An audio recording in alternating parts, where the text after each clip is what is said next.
Hello, this video to show you how to create a custom list in SharePoint 2019. In the site you want to create the list in, click on the site contents. Then New. Then select List. We are going to create a list of leave requests so the employees can follow up on and maybe take actions like approving or rejecting them. We will see in the next video how to connect workflow with this list so the managers can take decisions about these requests. Great! Here's our leave requests list with one default column. We are going to use it after rename it to go with our needs. To rename the column, click on it, then column settings, then rename. Type the new name and save.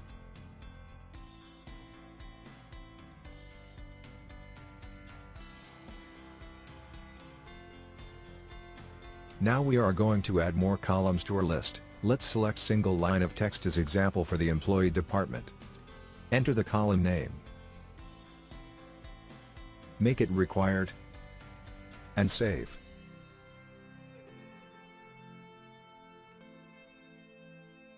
We are going to add the next column, which is the reason for leave. There are a list of the reasons, so we are going with choice. Name the column reason for leave.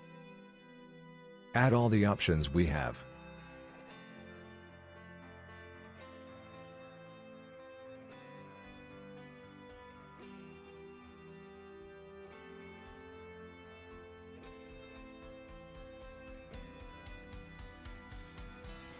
We don't have here a default value to select, so keep it none.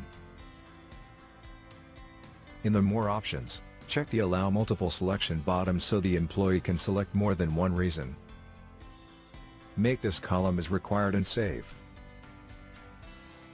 The next column is the leave time, so for this column we are going to select the data and time. Name the column Leave At. Check Include Time, make it required and save.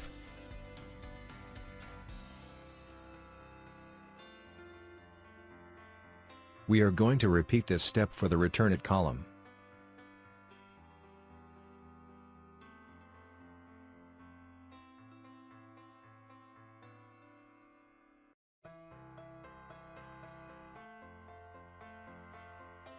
Next we are going to add the Manager column, who are going to approve or reject the leave request.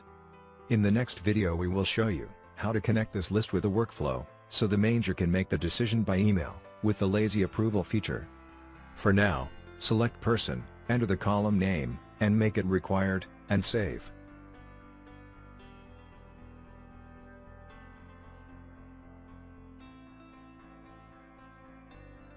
To follow up the leave requests we need a status column. For this, we are going to select Choice. Enter the column name. And the status choice is in progress, approved and reject. In this case we have a default value because when we add a new request the request will be in progress, so select In Progress. Make it required and save.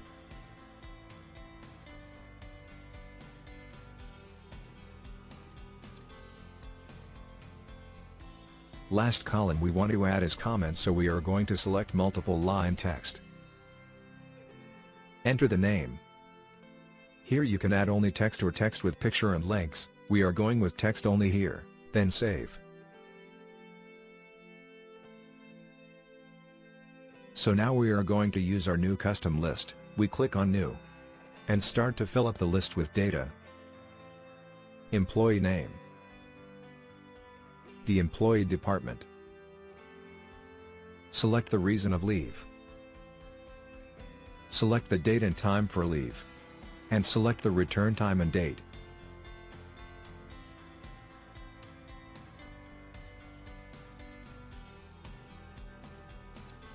Select the manager.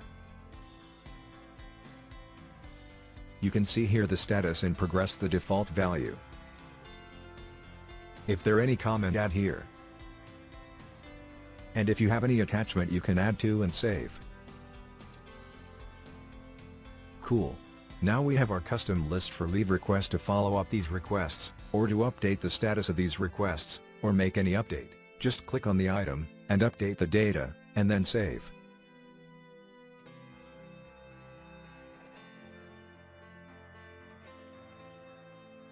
Or use the quick edit to edit all the items in grid view mode.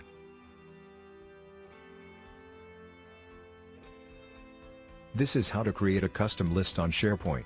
Follow us to learn more on how to set permissions to this list, how to create a workflow and integrate it with this list, and also how to make a special design for this list and much more.